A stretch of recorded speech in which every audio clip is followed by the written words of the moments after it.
Shalom sahabat, catatan kecil.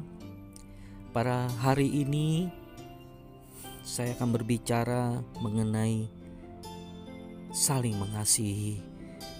Nah saudara, kata saling mengasihi atau mudah sekali untuk kita berkata mari saling mengasihi, tapi kenyataannya memang di mulut kita mengasihi orang itu, kita mengampuni, tapi di dalam hati, renungan hati itu sulit sekali untuk kita saling mengasihi. Mengapa? Karena memang manusia pada dasarnya mudah untuk berbuat dosa. Karena seperti Martin Luther berkata, no posse no pesase, manusia cenderung untuk berbuat dosa. Nah saudara kekasih Tuhan Yesus, pada pagi hari ini saya mau berbicara sesuai dengan tadi judulnya adalah saling mengasihi.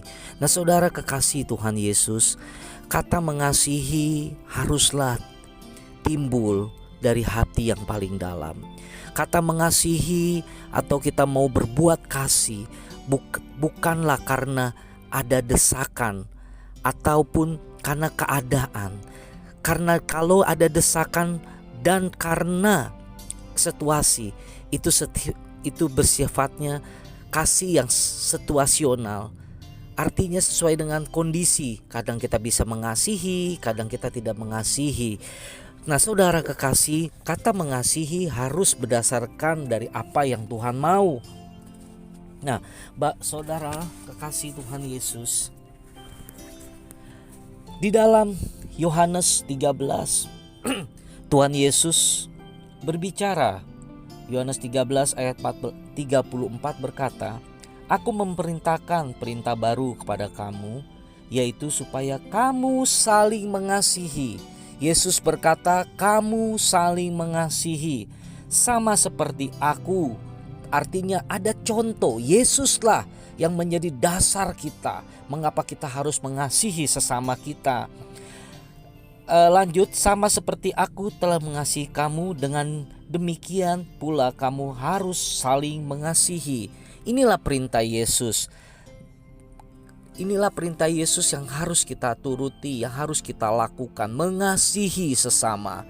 Jangan hanya di mulut, tapi juga di dalam hati kita, di dalam tindakan kita. Kita bisa melihat orang-orang yang perlu atau orang-orang yang membutuhkan kasih Kristus.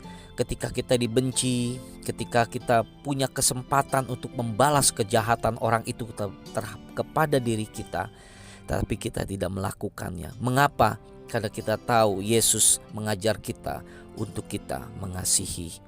Nah saudara, ayat 35-nya berkata, dengan demikian semua orang akan tahu bahwa kamu adalah murid-muridku. Nah saudara, di sini jelas berkata, jika semua orang akan tahu bahwa kamu adalah murid-muridku. Bagaimana orang bisa tahu kalau kita murid Yesus?